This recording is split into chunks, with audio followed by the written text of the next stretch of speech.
नमस्कार, KTV news में आपका स्वागत है। मैं हूं स्तुति और आइए एक नजर डालते हैं शहर की प्रमुख सुर्खियों पर।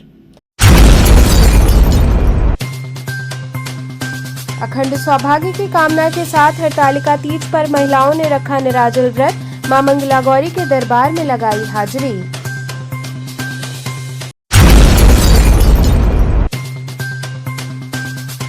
एशियाई एथलेटिक्स चैंपियनशिप में वाराणसी के खिलाड़ियों ने जीते 9 पदक।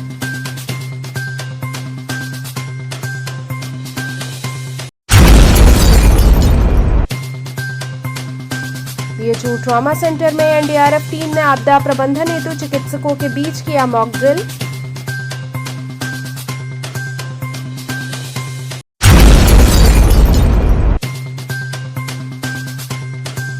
और दुर्गा मंदिर संगीत समारोह की छठी निशा में प्रख्यात गायिका स्वाति मिश्रा ने दी प्रस्तुति। और अब खबरें विस्तार से। धर्मनगरी काशी में उत्साह के साथ हरतालिका तीज पर्व मनाया गया। अखंड सौभाग्य की कामना के साथ महिलाओं ने निराजल व्रत रखा और मां मंगला गौरी के दरबार में हाजिरी लगाई। हरतालिका तीज पर महिलाओं ने दूध विनायक स्थित माता मंगला गौरी मंदिर में पहुंचकर अपने पति की दीर्घायु की कामना के साथ मां का दर्शन पूजन किया। हरतालिका तीज के विशेष अवसर पर सर्वप्रथम माता मंगला गौरी को पंचामृत स्नान कराया गया। इसके बाद नवीन वस्त्र आभूषण धारण कराते हुए सुगंधित पुष्पों से मां की अलौकिक झांकी सजाई गई। इसके पश्चात भोग प्रसाद अर्पित करते हुए मां की भव्य आरती की गई। वहीं मां के दर्शन हेतु सुबह से ही श्रद्धालु महिलाओं का रेला उमड़ पड़ा। मां की एक झलक पाने के लिए क्रमबद्ध होकर बड़ी संख्या में महिलाएं पहुंची और जय जयकार के बीच मां का दर्शन पूजन किया और परिवार की सुख समृद्धि की कामना की। इस अवसर पर पूरा मंदिर क्षेत्र मेले में बदल गया। जगह जगह माला, फूल, मिष्ठान, भगवान की मूर्ति, वस्त्र सहित पूजन सामग्री की दुकानें सजी रहीं। बड़ी संख्या में महिलाओं ने खरीदारी की और मां का दर्शन किया। मंदिर के पुजारी रोशन ने बताया कि हरतालिका तीज के अवसर पर काफी संख्या में पहुंची व्रती महिलाओं ने मां का दर्शन पूजन किया है। दर्शन पूजन करने आ रही श्रद्धालु महिलाओं में प्रसाद स्वरूप सुहाग की सामग्री दी जा रही है। हरतालिका तीज के अवसर पर अखंड सौभाग्य और सुखी वैवाहिक जीवन के लिए सुहागिन महिलाएं निर्जला व्रत रखती हैं। हिंदू धर्म में हरतालिका तीज का विशेष महत्व है। ये व्रत भाद्रपद माह के शुक्ल पक्ष की तृतीया तिथि को मनाया जाता है। ग्रंथों के अनुसार मां पार्वती ने भगवान शिव को पति रूप में पाने के लिए इस दिन कठोर तप किया था। इस व्रत में सुहागिन महिलाएं निर्जला व्रत रखते हुए भगवान शिव और माता पार्वती की पूजा करती हैं और अखंड सौभाग्य की कामना करती हैं।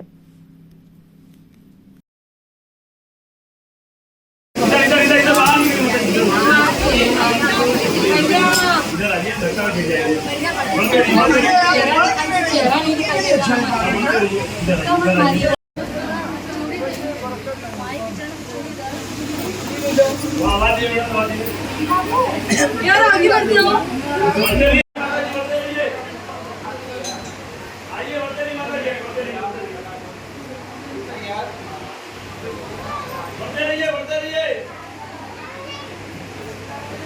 अरे हनुमान जी मिले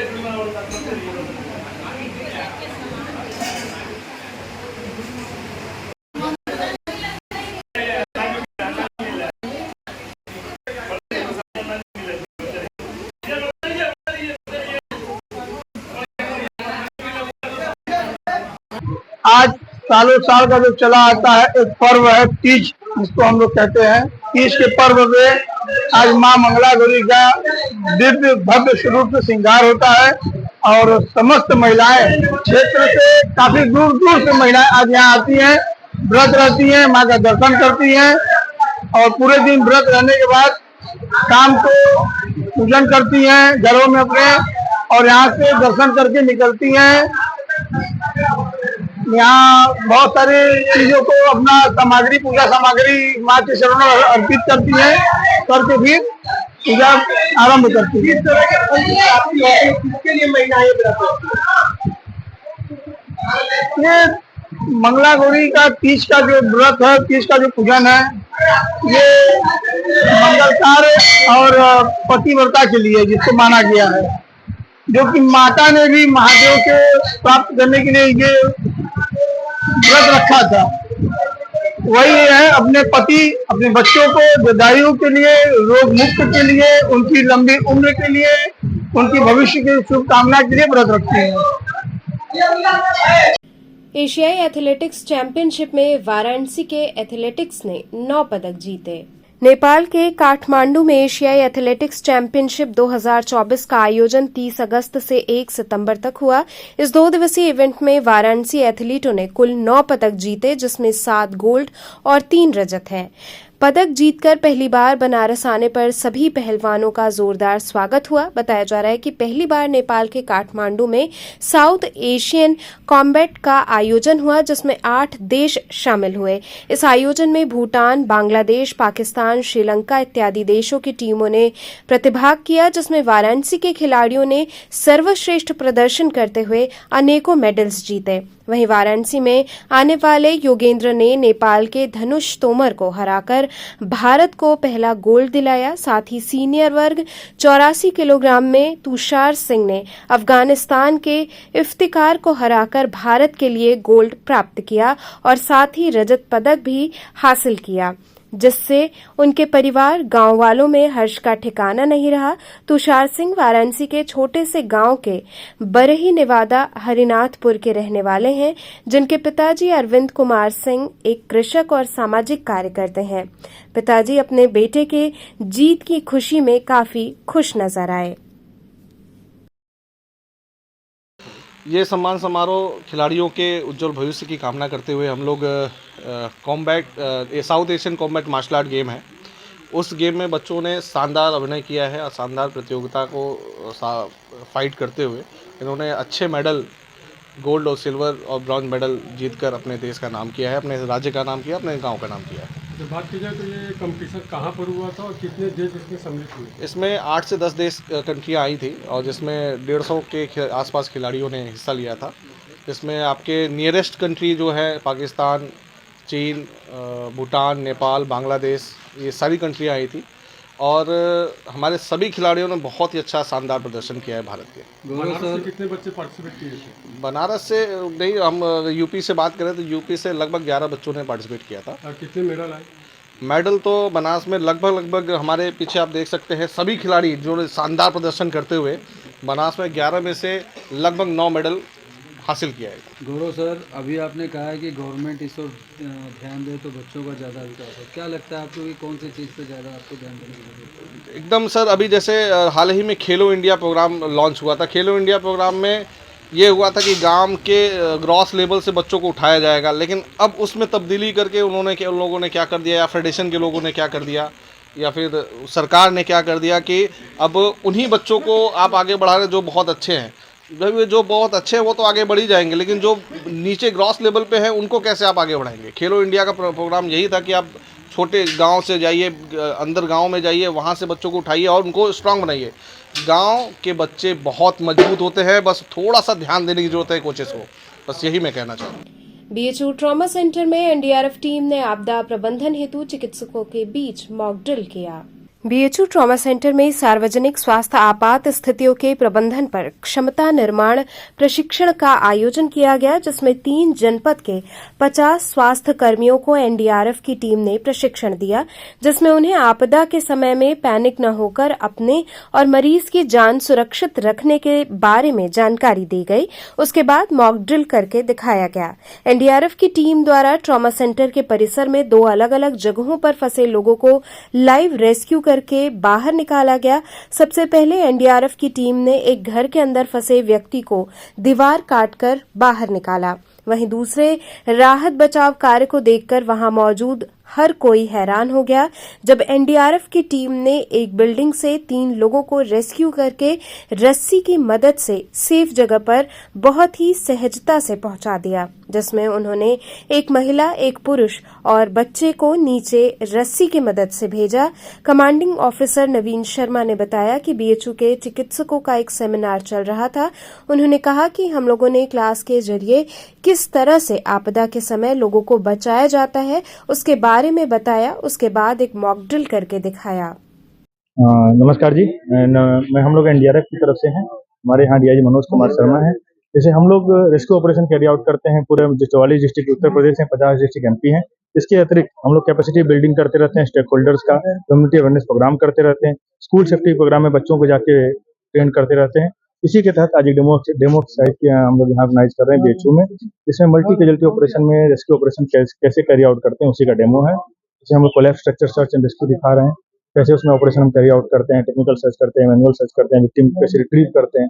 इसके अलावा हाई राइज बिल्डिंग में विक्टिम्स को कैसे हम लोग निकाल के लाते हैं, ये हम एक डेमोस्ट्रेशन कैरी आउट। मुझे भी लगता है फासला देश तो ओवरऑल देश एनडीआरएफ का है। लोगों को सचेत करना, अवेयरनेस करना, और जो हमारे स्टेक होल्डर्स हैं, यहाँ डॉक्टर्स हैं, उनको कैपेसिटी बिल्डिंग करना, उनको ट्रेन करना। और ये जो कैपेसिटी बिल्डिंग ट्रेनिंग प्रोग्राम हम यहाँ पे करा रहे हैं, मैं उसकी नोडल अधिकारी हूँ। तो जो 7 दिन की training public district health officers के लिए हमने ऑर्गेनाइज करा दी है हमारे ट्रॉमा सेंटर में, ministry of health and family welfare के तहत। तो ये 7 दिन की ट्रेनिंग जो है हमने 2 तारीख से शुरू करी है। आज जो है हमारी ट्रेनिंग का चौथा दिन है। ये डिस्ट्रिक्ट हेल्थ ऑफिसर्स के लिए ट्रेनिंग है और ये कैपेसिटी बिल्डिंग ट्रेनिंग है। कोविड के बाद में हमने ये महसूस किया कि बहुत सारे एरियाज है जहाँ पे बहुत सारे गैप है, उनको भरने की जरूरत है। तो इस जैसे कि मैं कहती हूँ हायर लेवल पे तो सरकार हमेशा काम करती है, लेकिन इस बार सरकार ने उस लेवल को टारगेट किया है जहाँ पे वर्स्ट जो लोग अफेक्ट होते हैं वो आपको मिलते हैं।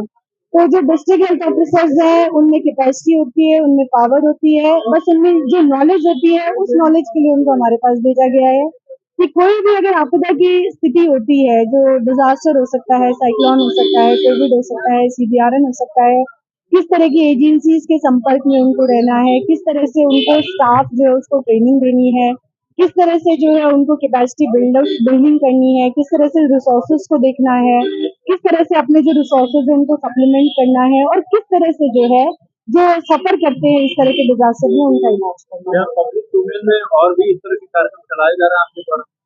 सर हम मेल्स चलाते हैं जो again ministry of health and family welfare का ही इनिशिएटिव है, नेशनल इमरजेंसी लाइफ सपोर्ट। तो सर उसमें हम 5 दिन की वर्कशॉप कराते हैं, जिसमें हम बेसिक लाइफ सपोर्ट की अगर हृदय गति रुक जाए तो उसमें आप CPR के माध्यम से जो है उसका इलाज कर सकते हैं, और ट्रॉमा का अगर कोई विक्टिम आता है तो आपका क्या टारगेट होना चाहिए, मतलब ये कि आप कहाँ से शुरू करें, आपको ABCD आना चाहिए कि आप A से शुरू कर रहे हैं, फिर B पे जा रहे हैं, फिर C पे जा रहे हैं। तो एक जो स्ट्रीमलाइन मैनेजमेंट होता है ट्रॉमा का, वो हम सिखाते हैं नेल्स वर्कशॉप के तहत। सर ये मॉकड्रिल जो है 45 मिनट्स की मॉकड्रिल है जो हमने NDRF के साथ कोलैबोरेट करके करी है, और इस मॉकड्रिल में NDRF के पार्टिसिपेंट्स हैं, इनको हेड कर रहे हैं डॉक्टर पंकज गौरव और श्री नवीन शर्मा। तो ये दोनों आए, इन्होंने लेक्चर भी लिया, इन्होंने मॉकड्रिल भी हमारे लिए कोऑर्डिनेट करी। इस मॉकड्रिल में लगभग 19 लोगों ने पार्टिसिपेट किया है, और इस मॉकड्रिल की तैयारी हम पिछले 1 महीने से कर रहे हैं। तो आज ये तैयारी हमारी सफल हो गई। और दूसरा ये है कि प्री हॉस्पिटल में क्या होता है ये जानना भी हमारे लिए बहुत जरूरी है। हालांकि हम डॉक्टर हैं, लेकिन हमको ये नहीं पता कि प्री हॉस्पिटल में किस तरह की चैलेंजेस ये लोग फेस करते हैं, और जब प्री हॉस्पिटल की मैनेजमेंट बहुत अच्छा होता है तभी हमारे पास में अस्पताल में कैजुअलिटीज कम आती है। यूथ के लिए क्या देना चाहेंगे? और मैं ये कहती हूँ कि जो इस तरह की ट्रेनिंग है उस तरह की ट्रेनिंग के बारे में उनको जानकारी रखना चाहिए। अब जैसे BLS की ट्रेनिंग है, BLS की ट्रेनिंग किसी डॉक्टर के लिए नहीं है, ये हर किसी के लिए है, जो आम पब्लिक है उसके लिए है। अब BLS की ट्रेनिंग जब आप किसी को देते हैं तो जो आप ही के अपने जो नियर वंस होते हैं, हाँ जी, ये इसकी कोर्स अलग से होती है, अलग इसकी BLS कोई नहीं कर सकता मैडम, BLS आप कर सकती हैं, आप कर सकते हैं, आप कर सकते हैं। बेसिक जो इसमें आइडिया है वो ये है कि ज्यादा से ज्यादा जान बचाएं हम लोग। तो ये जो BLS की ट्रेनिंग है वो तो बेसिक ट्रेनिंग है, अगर ये ट्रेनिंग हम किसी को देते हैं तो जब हृदय गति रुक जाती है तो उस सिचुएशन में कैसे सीपीआर करके उसकी जान बचा सकता है, और ये हर कोई कर सकता है। ये हमारा जो यूथ वहाँ है, जो मेडिकल से कोई उसका लेना देना नहीं है, कोई रिलेशन नहीं है, इवन वो भी ये काम कर सकता है। दुर्गा मंदिर संगीत समारोह की 6वीं निशा में प्रख्यात गायिका स्वाति मिश्रा ने अपनी प्रस्तुति दी। दुर्गा मंदिर संगीत समारोह की 6ठी निशा लोक और शास्त्रीय संगीत की विधाओं के दिग्गज कलाकारों ने भगवती का संगीतार्जन किया। गुरुवार की शाम संगीत की सुमधुर लहरियों से आनंदित होकर इंद्रदेव ने भी वर्षा के रूप में अपनी प्रसन्नता व्यक्त की। शायद यही कारण था कि एक तरफ भगवती के शिखर का वर्षा की बूंदें जलाभिषेक कर रही थीं, तो दूसरी तरफ काशी सहित अन्य शहरों से आगत कलाकार देवी का संगीताभिषेक कर रहे थे। स्वाति मिश्रा ने पहली बार मां कूष्मांडा के दरबार में हाजिरी लगाई। जैसे ही मंच से उनके नाम की उद्घोषणा हुई, आदिशक्ति का दरबार हर हर महादेव के घोष से गुंजायमान उठा। स्वाति मिश्रा ने पारंपरिक पचरा और देवी गीतों के साथ ही श्रोताओं की मांग पर अपना बहुचर्चित गीत भी प्रस्तुत किया। इस निशा में बनारस कथक घराने के कलाकारों पंडित माता प्रसाद, पंडित रविशंकर तथा डॉक्टर ममता टंडन ने कथक पर तिगलबंदी पेश की। अंत में तीनों कलाकारों ने भगवती के नवदुर्गा स्वरूप पर केंद्रित प्रस्तुति से दर्शकों की विशेष प्रशंसा अर्जित की। इनके साथ तबले पर भोलानाथ मिश्रा, प्रीतम मिश्रा, गायन पर गौरव मिश्रा, सारंगी पर अंकित मिश्रा एवं बोल पढ़ंत पर कंचन मिश्र ने साथ दिया। बीएचयू के संगीत एवं मंचकला संकाय की प्रोफेसर संगीता पंडित ने भी माता रानी के दरबार में सुरीली उपस्थिति दर्ज कराई। 6ठी निशा का शुभारंभ काशी के ट्यून विद रिदम समूह के वाद्य यंत्रों की प्रस्तुति की रही। कार्यक्रम का संयोजन एवं कलाकारों का स्वागत पंडित विकास दुबे ने किया। इस अवसर पर मुख्य रूप से महंत राजनाथ दुबे, चंदन दुबे, किशन दुबे इत्यादि लोग उपस्थित रहे।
यहाँ वक्त तो चला एक छोटे से ब्रेक का। बने रहिए KTV न्यूज के साथ।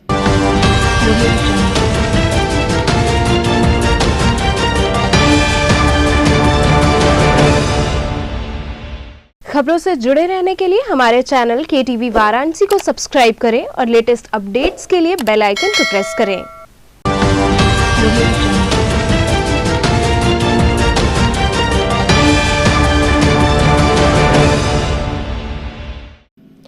ब्रेक के बाद आपका स्वागत है। यूथ कांग्रेस प्रदेश सचिव अनुपम राय गाजीपुर के प्रभारी मनोनीत हुए। उन्होंने इस जिम्मेदारी हेतु पार्टी पदाधिकारियों को धन्यवाद दिया। यूथ कांग्रेस के प्रदेश सचिव अनुपम राय को गाजीपुर के प्रभारी के रूप में दायित्व दिया गया, जिसके लिए अनुपम राय ने इस अहम जिम्मेदारी दिए जाने हेतु पार्टी पदाधिकारियों का धन्यवाद किया। पत्रकारों से बातचीत के दौरान उन्होंने कहा कि आगे हमारी योजना गरीबों को उनका हक अधिकार दिलाना, पीड़ित महिलाओं, बहन बेटियों की सुरक्षा की लड़ाई पर केंद्रित होगा। तमाम ऐसी योजनाएं हैं जो इस सरकार में कमियां हैं। उस लड़ाई को हम कांग्रेस कार्यकर्ता जी जान से लड़ने को तैयार हैं। इस दौरान प्रमुख रूप से आशीष यादव, दुर्गा साहनी, आदित्य मिश्रा, अरबाज खान, अनुराग, सौरभ साहनी, मोहित मिश्रा इत्यादि लोग शामिल रहे। पहला दायित्व तो मैंने आपको अपना परिचय में बता ही दिया कि मैं युवा कांग्रेस का प्रदेश सचिव हूं। दूसरा, अभी तत्काल में प्रभाव मुझे मिला है, प्रभारी बनाया गया हूं मैं गाजीपुर शहर का। जो गाजीपुर जिला है उस पूरे जिले का मैं प्रभारी बनाया गया हूं यूथ कांग्रेस की तरफ से। तो इसी कड़ी में अब आगे की हमारी जो भी रणनीतियां होंगी वो कांग्रेस सुदृढ़ता प्रदान करने की होंगी। कैसे हमारी कांग्रेस सुदृढ़ हो सकती है और कैसे हमारे युवा अपने हक की लड़ाई लड़ सकते हैं, उस विषय में हर जगह जाकर मिलना, गांव में हर तरह की प्रभाव में सभा करना और उन दबे कुचले लोगों के लिए आवाज उठाना, उन परेशान लोगों के लिए उनके हक की लड़ाई लड़ना और उनके लिए वो हथियार बनना जिसकी आज समाज में सख्त जरूरत है। जैसा कि आप देख पा रहे हैं कि आए दिन महिलाओं पर प्रताड़नाएं हो रही हैं, छोटी छोटी बच्चियों के साथ दुर्व्यवहार हो रहा है, उनके साथ दुर्दशाएं की जा रही हैं, जो बलात्कार, जिस तरह से ये वर्तमान सत्ताधारी जो कृत्य उतर चुके हैं, सबसे निंदनीय कृत्य है ये। उसको कैसे समाज से दूर किया जाए और कैसे हम उन चीजों से बच पाएंगे, हमारी माँ बहनें बच पाएंगी, इस पर मेरा मुख्य जो दृष्टिकोण है मेरा काम करने का, मुख्यतः इसी पर रहेगा कि मैं अपने युवा साथियों को कैसे बल दे सकता हूं। शहर में लग रहे जाम के दृष्टिगत चेतगंज थाने की टीम ने क्षेत्र को अतिक्रमण मुक्त कराया। नगर में भीषण जाम को देखते हुए सड़कों पर अवैध तरीके से ठेला पटरी व्यवसायियों को चेतगंज पुलिस द्वारा हटाया गया, जिससे लोगों को आने जाने में कठिनाई न हो, सड़क जाम न हो। आज तीज पर्व होने के कारण पूरी सड़क पर ठेला पटरी व्यवसायियों द्वारा अतिक्रमण कर दुकान लगाई गई थी, जिसे पुलिस प्रशासन द्वारा हिदायत देकर दुकानें हटाई गईं और दोबारा अतिक्रमण न करने की चेतावनी दी गई। ऐसा करने पर उन्हें आर्थिक दंड देना होगा। और कार्रवाई की जा रही है तो आप लोग लग रहा है पुलिस से दुहार कर रही है। रोड पे दुकानें नहीं लगेंगी, आप आधा रोड दुकान लगा दे रहे हो, आधे रोड पे आप दुकान लगा रहे हैं, आधे रोड पे। काशी के अधिवक्ता राहुल राज को America global university of Boston ने डॉक्टरेट की उपाधि दी। वाराणसी के अधिवक्ता राहुल राज के सामाजिक कार्यों को देखते हुए यूनिवर्सिटी ऑफ बोस्टन अमेरिका के द्वारा डॉक्टरेट की उपाधि देकर सम्मानित किया गया है। अधिवक्ता राहुल राज वाराणसी के घौसाबाद के रहने वाले हैं और महात्मा गांधी काशी विद्यापीठ के छात्र व छात्र संघ के उपाध्यक्ष रहे हैं। अधिवक्ता राहुल राज को डॉक्टरेट की उपाधि मिलने से लोगों में खुशी का माहौल है। बता दें कि ग्लोबल यूनिवर्सिटी ऑफ बोस्टन के द्वारा मुंबई में आयोजित कार्यक्रम में अधिवक्ता राहुल राज को सम्मानित किया गया है। ये देखिए, सामाजिक न्याय के क्षेत्र में मुझे उपाधि मिली है, जिसे मेरे साथ के लोग और पूरे देश को गर्व है कि एक भारत में रहने वाले एक गरीब परिवार के नौजवान को जो है ये उपाधि प्राप्त हुई है और सामाजिक न्याय के क्षेत्र में प्राप्त हुई है, ये सबसे बड़ा विषय है। और सामाजिक न्याय वह न्याय है जो देश में हो रहे तमाम प्रकार के जातिवाद, धर्मवाद, समुदायवाद, क्षेत्रवाद या लिंग के आधार पर अगर किसी के साथ भेदभाव हो रहा है, मैंने हमेशा बढ़ चढ़ कर उसकी लड़ाई लड़ी है और हमेशा लड़ता रहूँगा। इसीलिए आज मुझे अमेरिका द्वारा ये उपाधि प्राप्त है, जिससे पूरा देश गौरवान्वित है, बनारस शहर गौरवान्वित है और तमाम साथी आज जो हर्षोल्लास आप देख रहे हैं, ये सारे लोग गर्व का जो है ये समय है और सारे लोग आज यहाँ पर मेरा स्वागत अभिनंदन, आज घर पर मैं आया हूँ मुंबई से इवेंट के बाद, तो सारे लोग मेरा स्वागत अभिनंदन कर रहे हैं। मैं ढेर सारी शुभकामनाएं देता हूँ। ज़्यादा किसका सपोर्ट था परिवार में? और जी, हमारे परिवार में लगभग सारे लोग, माता पिता, तमाम लोग। मैं शुरू से पढ़ाई लिखाई किया, छात्र राजनीति से यहाँ तक पहुँचा, अधिवक्ता भी हूँ, तो परिवार का पूरा सपोर्ट रहता है मेरा हर क्षेत्र में कार्य करने के लिए। आप वो पहले व्यक्ति हैं और भी लोग घर में सफलता के? ये तमाम लोग समाज में हमारे जितने भी लोग हैं, घर परिवार में सारे लोग शिक्षित हैं, पढ़े लिखे लोग हैं और ये मेरे लिए बहुत ही गर्व का विषय है कि मैंने अमेरिका द्वारा जो है बोस्टन यूनिवर्सिटी से ये उपाधि प्राप्त की। केंद्रीय ब्राह्मण महासभा ने पंजीयन एवं पत्रावली के दुरुपयोग के संदर्भ में पत्रकार वार्ता कर जानकारी दी। केंद्रीय ब्राह्मण महासभा के संस्थापक संरक्षक सेवानिवृत्त कर्नल रंजीत उपाध्याय एवं राष्ट्रीय अध्यक्ष पंडित ओंकार नाथ उपाध्याय द्वारा संयुक्त रूप से प्रेस वार्ता का आयोजन किया गया, जिसमें संस्था के पंजीयन एवं पत्रावली का कतिपय व्यक्तियों द्वारा दुरुपयोग किए जाने पर घोर आपत्ति करते हुए तथ्यों को प्रस्तुत किया गया। मेरा ये कहना है कि अभी हम लोगों की जानकारी में आया है कि कुछ लोग इस बैनर तले बड़ी बड़ी सभाएं या बड़ा बड़ा आयोजन करने के लिए तत्पर है। जब तक यह मामला सहायक निबंधक रजिस्ट्रार एंड चीफ एंड यहाँ जो है लंबित है, सुनवाई चल रही है, जब तक वहां से यह मामला निस्तारित न हो जाए, कौन असली है कौन नकली है, जब तक इसकी पहचान न हो जाए, रजिस्ट्रार द्वारा अधिकृत न हो जाए संस्था, तब तक कोई भी बड़ा कार्यक्रम इस बैनर तले, केंद्रीय ब्राह्मण सभा के बैनर तले करना किसी भी तरह से प्रासंगिक नहीं है। दूसरी बात यह है कि यह जो जिसका मैं राष्ट्रीय अध्यक्ष हूं केंद्रीय ब्राह्मण महासभा का, उसके संस्थापक, जैसा आप लोगों ने कर्नल साहब के मुख से भी सुना कि संस्थापक 5 लोग थे, जिसमें से कि 4 लोग आज नहीं हैं, एक आज कर्नल साहब हैं और कर्नल साहब का रोम रोम, इनके ब्लड में केंद्रीय ब्राह्मण महासभा के प्रति निष्ठा और आस्था बैठी हुई। जब जब इस संगठन पे कोई स्थिति कहीं गड़बड़ हुई है, यह आगे आए हैं और संरक्षक मंडल आगे आकर उस पर निर्णय लिया है। एक बार सतीश मिश्रा को, एक बार कमलाकांत उपाध्याय को और लास्ट में मुझे जो है अध्यक्ष उनके द्वारा बनाया गया। तो हमारा बस यही कहना है और इस आप लोगों के माध्यम से अपने मेंबरान या जनता से भी अपील है कि इस तरह के किसी भी कार्यक्रम में जब तक निर्णय नहीं हो जाता तब तक अपना योगदान न दें। इन बातों के साथ जैसा कि आप लोगों ने सुना है, मैं थोड़ा सा शुरुआती दौर से कहूंगा कि हम लोग 5 आदमी मिल करके केंद्रीय ब्राह्मण महासभा का, जिसमें से 4 लोग नियुक्त प्राप्त हैं, इसमें मुख्य रूप से वीरभद्र मिश्र जी थे और तब से लेकर के अब तक अच्छी तरीके से चल रही है और ये संस्था इंटरनेशनल लेवल पर पहुंच गई। और हमेशा जो है जब विघटन का कोई या विसंगति का, जैसे कि आपने कहा, विसंगति जब हो जाती है तो होता है, स्वाभाविक है, कुछ दूर चलने के बाद में आपसी मतभेद। हमने प्रयास किया कि सब लोग मिल करके आपस में मिलजुल करके काम करें, लेकिन ये संभव नहीं हो सकता। मेरा ये कहना है कि जैसे कि कोई भूल जाता है तो उसको पहचान करने के लिए उसके माता पिता आते हैं। तो ये लोग भूले भटके हुए हैं, तो एक मेरा अधिकार बनता है कि मैं इन बच्चों में से मूल कौन है, सबसे बड़ा कौन है, उसकी पहचान करूं। इसीलिए प्रेस वार्ता से बुलाने का प्रयास किया गया है और ये बताने का प्रयास मैं कर रहा हूं कि जो अभी कार्य कर रही है और वो है ओमकारनाथ जी और हमारा मिश्रा जी और अन्य संरक्षक दिनेश तिवारी जी और पांडे जी, सब लोग। यही है जो कि मूल है।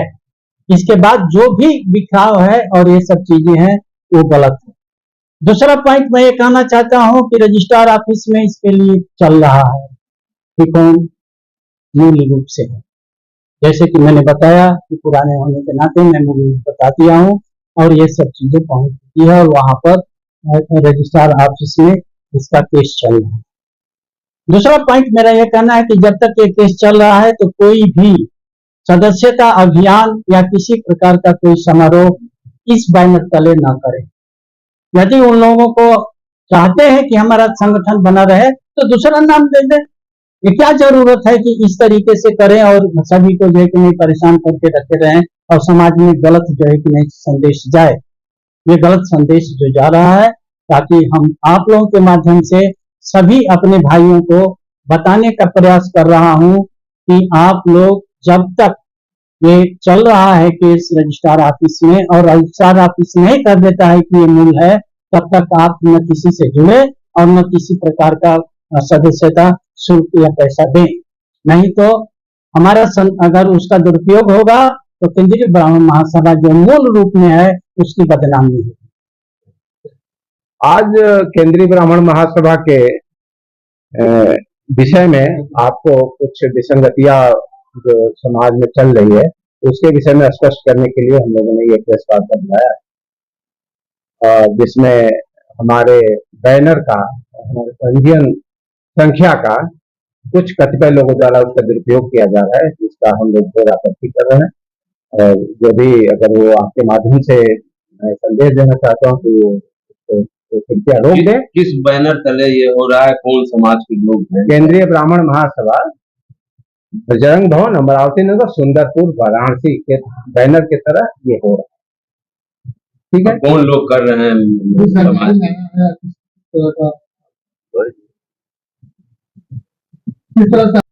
इसमें इसका एक पहले सतीश चंद्र मिश्रा और नागेंद्र द्विवेदी जी थे और कमलाकांत उपाध्याय, पहले इसी के अंग थे लोग, जिनको निष्कासित कर दिया जाता था मंडल के द्वारा। उन लोगों ने एक आशुतोष नगर के नाम पर यही रजिस्ट्रेशन संख्या, यही नाम एक रिन्यूअल करा लिए बगैर फर्जी तरीके से और बगैर यहाँ पर अमरावती नगर को सूचित किए थे। जो मूल संस्था है उसको बगैर सूचित किए, जिसका हम लोगों ने रजिस्ट्रार ऑफिस में आपत्ति दर्ज कराया गया है और उस पर हम लोग कार्रवाई कर रहे हैं। इसी को क्लियर करने के लिए आज प्रेस वार्ता बुलाई। तो चलते चलते पुनः एक नजर डालते हैं शहर की प्रमुख सुर्खियों पर। अखंड सौभाग्य की कामना के साथ हरतालिका तीज पर महिलाओं ने रखा निराजल व्रत, मां मंगला गौरी के दरबार में लगाई हाजिरी।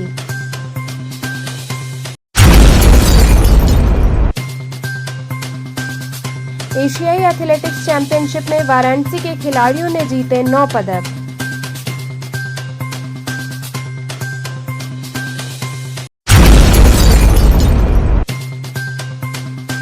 बीएचयू ट्रॉमा सेंटर में एनडीआरएफ टीम ने आपदा प्रबंधन हेतु चिकित्सकों के बीच किया मॉक ड्रिल।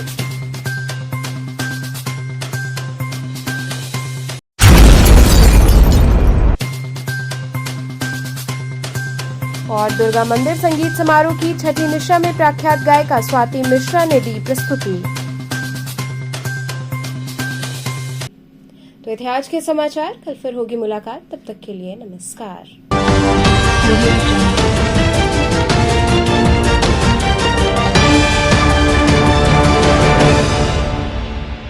खबरों से जुड़े रहने के लिए हमारे चैनल KTV वाराणसी को सब्सक्राइब करें और लेटेस्ट अपडेट्स के लिए बेल आइकन को प्रेस करें।